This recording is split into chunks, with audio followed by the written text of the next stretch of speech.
ഇന്നലെയാണ് കേന്ദ്രമന്ത്രി സുരേഷ് ഗോപിയുടെ വിവാദ പ്രസ്താവന ഉണ്ടായത്. അദ്ദേഹം പറഞ്ഞത് ഈ ഗോത്രവർഗ മന്ത്രി അത് നിയമിക്കേണ്ടത് ഉന്നത കുലജാതരെ ആയിരിക്കണം, അങ്ങനെയാണെങ്കിൽ വിവേചനം ഒഴിവാകും എന്നുള്ളതാണ്.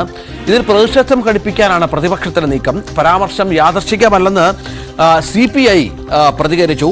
ഇന്ന് സംസ്ഥാന വ്യാപകമായി പ്രതിഷേധം നടത്താനാണ് തീരുമാനം വന്നിരിക്കുന്നത്. VV അരുൺ വിവരങ്ങൾ പങ്കുവെക്കും. അരുണ്, പിന്നീട് കേന്ദ്രമന്ത്രി ഈ പ്രസ്താവന ഒന്ന് തിരുത്തിയെങ്കിൽ പോലും അതൊട്ടും പ്രതിപക്ഷത്തിന് തൃപ്തിയാകുന്ന മട്ടില്ല.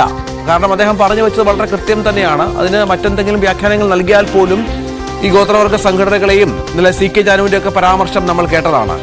ഇതിൽ എന്ത് തരത്തിലാണ് ഇനിയുള്ള പ്രതിപക്ഷത്തിന്റെ നീക്കം?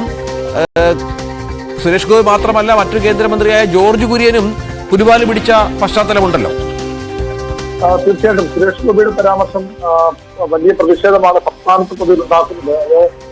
അത് പ്രതിപക്ഷവും സംസ്ഥാന ഭരണപക്ഷവും അത് വലിയ വിഷയമായി ഏറ്റെടുത്തിട്ടുണ്ട്. CPI ഇന്ന് സംസ്ഥാന വ്യാപകമായി പ്രതിഷേധ ദിനം ആചരിക്കുകയാണ്. ഈ സുരേഷ് ഗോപിയുടെ കാരണവശാലും അംഗീകരിക്കാൻ നിലപാട് എന്നതാണ് CPIയുടെ നിലപാട്. ഇന്നലെ തന്നെ CPIയുടെ സംസ്ഥാന സെക്രട്ടറി ബിനോയ് വിഷയത്തിൽ കടുത്ത പ്രതിഷേധം അറിയിച്ച് രംഗത്ത് വന്നിരുന്നു. ഇതൊരു വലിയൊരു വിഷയമായി സംസ്ഥാനത്ത് ഉയർത്തിക്കൊണ്ടുവരാനുള്ള ശ്രമമാണ് അവർ നടത്തുന്നത്.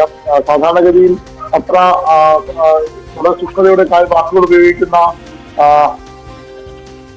ജോർജ് കുര്യൻ, കേന്ദ്രമന്ത്രി ജോർജ് കുര്യനും ഇപ്പോൾ ചെറിയൊരു വിവാദത്തിലായിരിക്കുകയാണ്. ജോർജ് കുര്യനും കഴിഞ്ഞ ദിവസം പറഞ്ഞ നിലപാട് സംസ്ഥാന വിരുദ്ധമാണ്. സംസ്ഥാന പിന്നാക്കാവസ്ഥയിലായെങ്കിൽ മാത്രമേ ആനുകൂല്യം കിട്ടൂ എന്ന് പറയുന്നത് സംസ്ഥാനത്തെ അവമാനിക്കുക എന്നൊരു നിലപാടാണുള്ളത്. സുരേഷ് ഗോപി തന്റെ നേരത്തെ പറഞ്ഞ പരാമർശം തിരുത്തിയെങ്കിലും അതിൽ സംസ്ഥാനത്തെ രാഷ്ട്രീയ പാർട്ടികൾ അതിനോട് സുരേഷ് ഗോപിയുടെ ക്ഷമിച്ചിട്ടില്ല എന്ന് തന്നെയാണ് മനസ്സിലാകുന്നതിന്റെ ഭാഗമായാണ് CPIയുടെ പ്രതിഷേധം.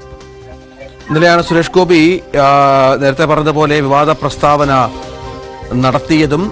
അത് പിന്നീട് അദ്ദേഹം തിരുത്തി പറയാൻ ശ്രമിച്ചു എങ്കിൽ പോലും അത് അത്തരത്തിൽ പൊതുസമൂഹം ചർച്ച ചെയ്ത് അദ്ദേഹത്തിന്റെ ആദ്യ പ്രസ്താവന തന്നെയാണ്. അക്കാര്യത്തിൽ സംശയമില്ല. ഇതിൽ പ്രതിപക്ഷവും ഇതൊരു വലിയ ആയുധമാക്കി എടുത്തുകൊണ്ട് അദ്ദേഹത്തിനെതിരെ രംഗത്ത് വരാനുള്ള സാഹചര്യമാണ് ഇപ്പോഴുള്ളത്. VV അരുണാണ് വിവരങ്ങൾ പങ്കുവച്ചത്.